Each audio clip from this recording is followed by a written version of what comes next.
Hello students, welcome to the human physiology lecture. आज हम पढ़ेंगे हीमोफीलिया के बारे में।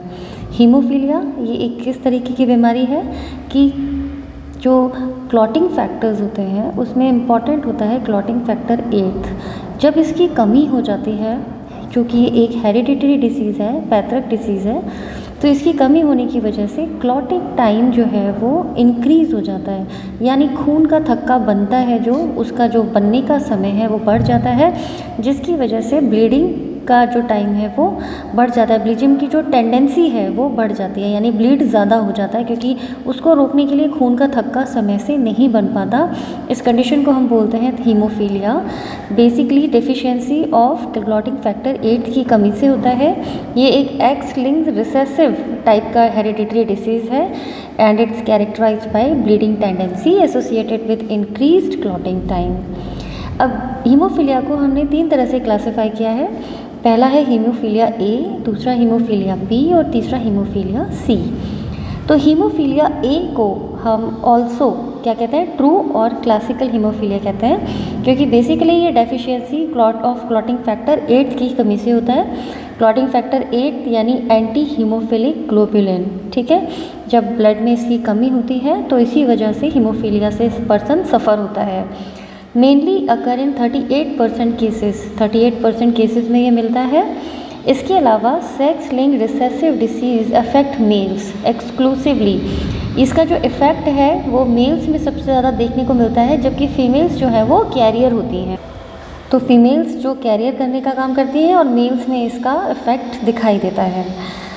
ब्लड लेवल इसमें बिलो 5% होता है माइनर ट्रॉमा होने पे। सपोज़ अगर किसी भी कंडीशन में अगर कोई ट्रॉमा हो जाता है, तो अगर इसकी इंजरी जो है बहुत माइन्यूट लेवल की भी है तो सीवियर ब्लीडिंग होना स्टार्ट हो जाता है। तो इससे क्या होगा, मेजर लेवल पे ब्लड लॉस होना स्टार्ट हो जाएगा, क्योंकि क्लॉटिंग फैक्टर 8 ना होने की वजह से जो खून का थक्का है उसके बनने में समय ज़्यादा लग जाएगा। तो तब तक क्या हो जाएगा, ब्लीडिंग ज़्यादा हो जाएगी। इसके क्लिनिकल फीचर्स अगर हम देखें तो क्या क्या होता है कि bleeding tendency start early in life, first 3 years of age, bleed into soft tissues, muscles, joints, GI tracts, urinary tract and from nose. तो सॉफ्ट टिश्यूज़ हैं, मसल्स हैं, जॉइंट्स हैं, बोन के जॉइंट्स हैं, यहाँ पे जीआई ट्रैक्ट्स है, urinary tract है, और नोज़ से अक्सर ब्लीडिंग जो है वो कॉमनली दिखाई देती है, माइन्यूट इंजरी होने पर भी।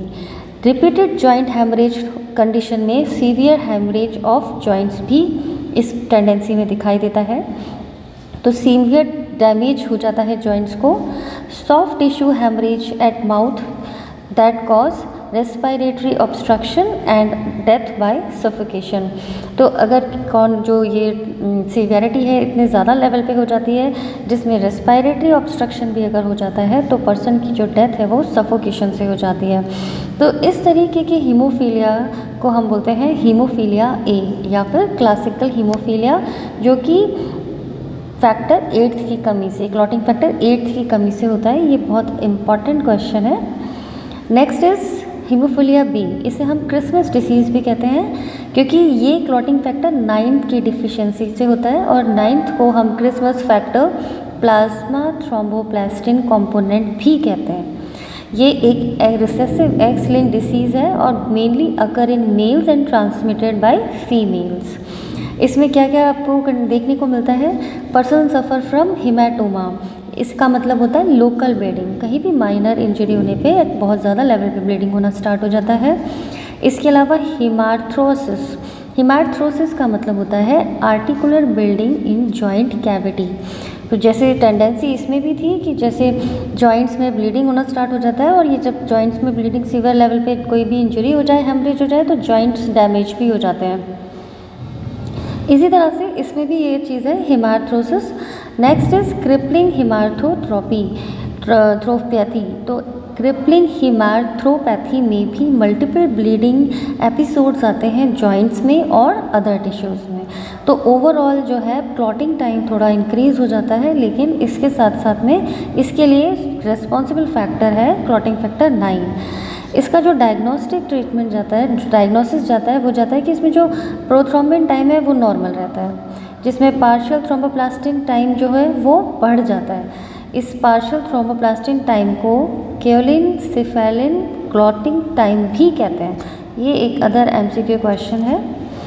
Specific essay of factor 9 coagulant activity confirms the diagnosis. तो हम ऐसे डायग्नोसिस के थ्रू भी इसका पता लगा सकते हैं और इसका ट्रीटमेंट सिर्फ एक ही है कि रिप्लेसमेंट हो फैक्टर 9 का।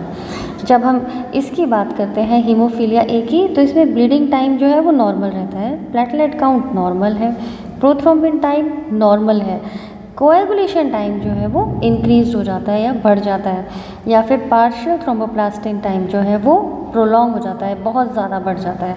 तो ये दोनों के डायग्नोसिस में थोड़ा सा डिफरेंस है, बाकी यूजुअली सिमिलर है। जब हम तीसरा पढ़ते हैं दैट इज़ हीमोफीलिया सी। ये होता है डेफिशिएंसी ऑफ क्लॉटिंग फैक्टर 11 की कमी की वजह से। Inherited as Mendelian dominant, affect both males and females. इन दोनों में मेल्स जो थे वो अफेक्टेड थे और फीमेल्स जो थे वो कैरियर थे, ठीक है। तो फीमेल्स कैरियर, जबकि हीमोफीलिया सी में दोनों ही इफेक्ट होते हैं। इसमें क्लॉटिंग टाइम प्रोलॉन्ग होता है, may be with in normal limits. तो क्लॉटिंग टाइम बढ़ सकता है, खून का थक्का बनने का समय ज़्यादा लग सकता है, या फिर कई बार नॉर्मल लिमिट्स में भी होता है। तो सबसे ज़्यादा जो सीवियरिटी होती है वो हीमोफीलिया ए में देखी जाती है।